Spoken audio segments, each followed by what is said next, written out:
Man, we be making all this money. Yeah, all the hoes like this. Yeah. A lot of teachers too, so I wouldn't have to go to school no more. We can have all this. We can be rich. We'll be going around teasing women and stuff. Yeah, selling candy, getting money. Just selling candy, getting money, making the greenbacks. I'm trying to get that greenback. I'm trying to get that greenback. We'll never be broke again. Broke again. Whole damn world in the palm of my hand. Yeah. Yeah. Alright, man. It's your boy, Keon 2. Motherfucking nasty. And we about to watch this video together, man. Never seen it. Something I'm big on is like a lot of us, we grow up with like bad role models. Like for me, a lot of us, for me, young black men, we grow up with we don't grow up with good role models. Like me, when I was growing up, my dad was in jail most of the time, you know. And then for from 0 to 9, but before I was born to 9 years old, 9 or 10, that's when my dad had got out. I mean, we would go visit him and stuff, but from that time period, I had to grow up with stepdads and just my mom and sisters, just me, my mom, and my sisters. And I feel like, okay, so look, when my dad did come out, eventually him and my mom did move in together. But that didn't last too long. Probably from around 6th grade to my freshman year, middle of my freshman year, he ended up moving out again. They got into it, you know. They did what they did for me, you know how it go. So again, I'm without my dad. But I was still I would still see my dad. It just wasn't as much as for me. He wasn't there as much. He was in my life though. Don't get me wrong. He was in my life, but just not as much. So I couldn't really learn from him. And I mean, now to where we at now, for me, I be getting again from him for the most part when I can. But I feel like a lot of that time, I was trying to figure out how to be a man on my own, and would end up I've always been a smart nigga, I really been wise and aware for a long time. I knew it since the motherfucking 7th grade. The choices you make are vital. I knew that shit. Cause that's literally a thought I have. I put that shit together. I be connecting dots. Damn, the choices you make really. Cause I would compare myself to other kids and I'm seeing what they're doing and how they turn out. I'm like, nah, these niggas gonna end up in jail. It's just shit like that. And so I always been real aware and but still trying to figure this shit out, I still would make bad choices even knowing that. So for me, I just feel and even right now I'm still learning how to be a man. I'm still every day I'm learning what it is to be a man for real. And I just feel that's something important for the young niggas growing up who don't have their dad in their life at all. I feel that's one of the biggest challenges, seeing what it really means to be a man, bro. So we about to tap in. We gonna watch this together. I literally watched 16 seconds and nah, I need to make a video. So yeah, we about to dive in. Some old 19 Keys, you know what I mean? Shout out 19 Keys. And yeah, let's get it. Actionable Damn. character. Damn. Hold on. I was not recording my screen that whole time. Hold on. Hold on, man. I'm tweaking. Hold on. Alright, let's get into it. Oh yeah, let's hit it. Hey, some water though. I'm chap. Oh yeah, that was some clear Hennessy, huh?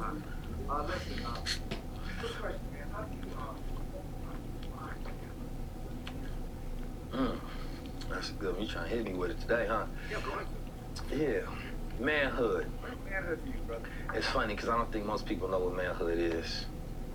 Yeah, manhood is a lost art movement. Manhood is having certain standards and morals. It's an actionable, plausible character. there's a difference between being a boy and a male. There's a difference between being a boy and a man. You know what I'm saying? A lot of men are masquerading, or a lot of males are masquerading as men, but they really boys. And it's a lot of boys or males is masquerading as boys, but really they boy girls. Because their psyche is that of a girl, but their body is that of a boy.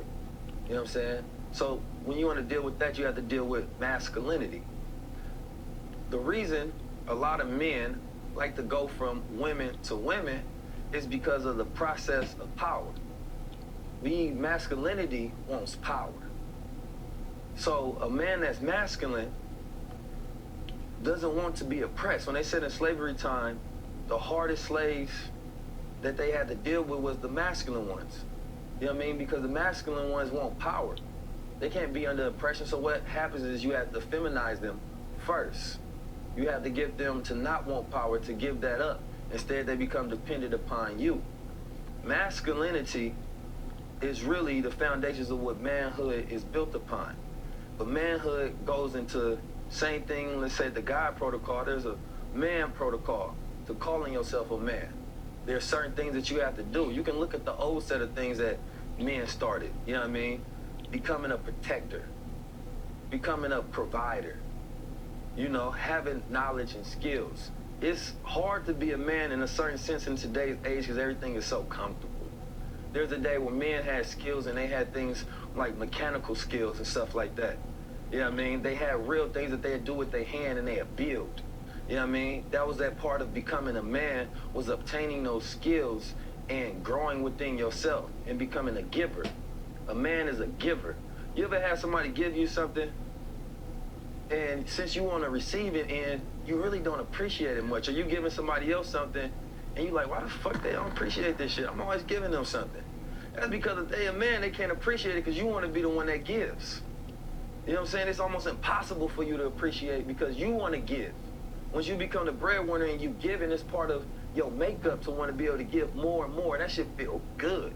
You know what I'm saying? Like, damn, I'm becoming a man now. Oh God. I'm a giver and Man, I remember. and a protector. I remember when I first got my first job at Kroger's, man. I started buying bread for the bread or for the cabinets at the crib. I'm like, shit, I'm a man now. I'm about to help my mom pick the food. I tried to buy some milk and all that. Like, he right though. It do feel good, like providing, dog. Like, as a man, I feel like it feel good providing for your people.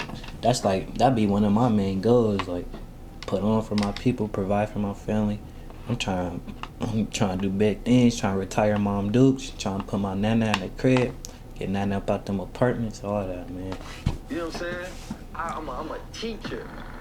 Those are pillars of manhood. Man, I'm trying to teach, bro. I'm trying to put wisdom in these people's heads, in my people's heads, man, for real. It's to be able to give. If you always receiving, if you look at the phallus symbol of a penis and a pussy, which one you want to be? The one that gives or the one that receives? We naturally built to give. The woman takes it and she creates a life, but we give her that seed. We impregnate that. You know what I'm saying? So I want to leave y'all with that foundation when it comes to manhood, because I don't want to just break down too much. I want to think about becoming a giver. You know what I mean? One who has to be able to give. If you broke, you don't feel like a man because you can't give nothing. You know what I mean? You like, damn, I ain't got shit. That's why being broke don't feel good. Yeah. Knowledge, that's true. That's an example of why it feels that way.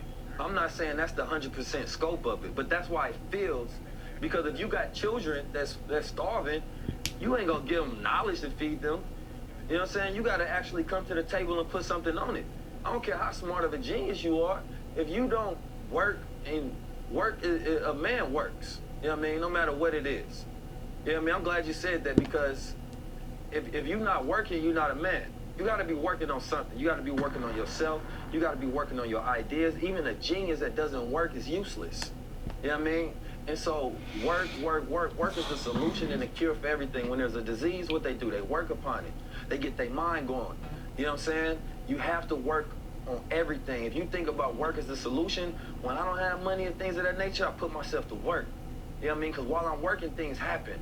You put in motion in the air. You know what I'm saying? And when you put motion and energy to something, it allows you to manifest. You get on that move. Business is busyness. You know what I'm saying? So you have to be a working man. You know what I mean? And as long as you're working to become more of a man than man. You have to mature upon those ideas. So, yeah, I mean, you know, you definitely got to feed them knowledge. You got to feed their minds, but also you got to feed the stomach as well. You know what I mean? Because your children be like, Pops, you got me fucked up. I'm hungry. You try to give me mathematical equations and stuff like that. Well, bro, we'll be eating tonight. So when you're able to provide, then you feel good because you have manifested your purpose in life. You know what I mean? If we should be stripped of everything that exists on the planet Earth, technology, jobs, all of these things that we socially construct, what is left? You got man and you got woman. What is that man? The woman, she can produce life. That man can give her life. You know what I'm saying? So the only power that he has, and he's stripped down with everything else that doesn't matter, is his ability to give. And that makes him feel like a man. And so let's say the sperm not working, you ain't gonna really feel like a man because now you are inadequate. You have no purpose or value because now you got one woman left, one man left, and you can't even produce life. Nah, hey, that's facts though.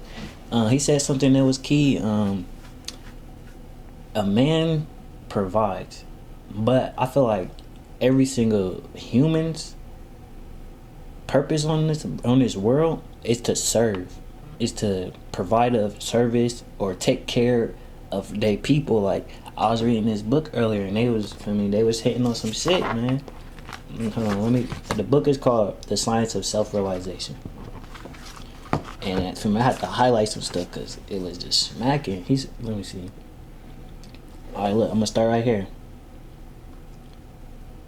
We understand that not only human beings but all living entities are part of the parcels of God. The parts are meant for serving the whole, just as the legs, hands, fingers, and ears are meant for serving the total body. We living entities being parts and parcels of God are duty bound to serve him. Look, then it goes on to say, actually our position is that we are always rendering service to someone, either our family, country, or society. If we have no one to serve, sometimes we keep a pet cat or dog and render service to it. Facts. Listen, he said, all these factors prove that we are constitutionally meant to render service, yet in spite of serving to the best of our ability, we are not satisfied. Nor is the person to whom we are rendering that service satisfied. On the material platform, everyone is frustrated. The reason for this is that the service being rendered is not properly directed. For example, if we want to render service to a tree, you must water the root. If we pour water on the leaves, branches, and twigs, there is little benefit. If the Supreme Personality of Godhead is served, all other parts and parcels will be automatically satisfied. Consequently, all welfare activities as well as service to society, family, and nation are realized by serving the Supreme Personality of Godhead. Look, listen. It is the duty of every human being to understand his constitutional position, his relationship with God, and to act accordingly. If this is possible, then our lives become successful. Alright, look. Then it say, sometimes, however, we feel challenging by saying there is no God, or I am God, or even I don't care for God. But in actuality, the challenging spirit will not save us. God is there, and we can see him every moment. If we refuse to see God in our life, then he will be present before us as cruel death. If we don't choose to see him in one feature, we will see him in another. There are different features of Supreme Personality of Godhead because he is the original root in the entire cosmic manifestation. In one sense, it is not possible for us to escape him. God is every and everything, man. And I feel like as a man, your duty is to serve your purpose. And I feel like our purpose here is simply to serve. Shit, not even just each other, but life itself. The plants, the animals. Like, we are here to serve. At the end of the day, because when you start trying to find your purpose, 9 times out of 10 it's going to have to do with something with another person, taking care of another person, providing this to another person, educating another purpose, like another person. Like, this is our purpose here. And as a man, I feel like our job is just to tap in with that. Tap in with your purpose, man. Take care of your family. Feel me? Walk around with your head high, man. Handle your business, man. Be confident and all that. Like, I feel like that's our duty here as a man. And I just want to help young men develop into the man they supposed to be, man. Because a lot of times it's just so much programming and so many things just keeping us down, just keeping us from shining. And I'm here to elevate. I'm trying to elevate us. Young black man, I'm trying to elevate us. Young black woman. Like that shit real, man. So, just trying to do my duty here, serve. And yeah, man.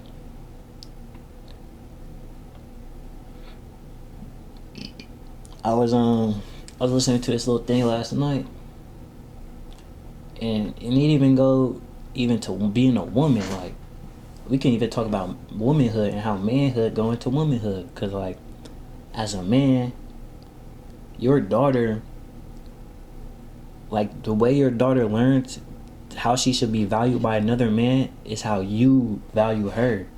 And if you're not in her life, is also messing up her. Like, this is why women are the way they are, because they just haven't had that positive man. So they look for that man in other men who also been lacking of the proper, for me, the proper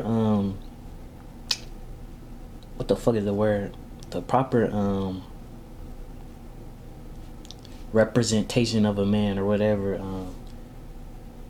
But yeah, like, it's just a fucked up cycle, and it starts with being a proper man and being a man of value, a man of service. So yeah, at the end of the day, it's up to us. It's up to the man. The woman follow our lead, so we got to do better, man. And for me, just one step at a time, man. I'm here to provide my services and do the best of my ability to be the man that I am. So yeah, man, that's all I got today.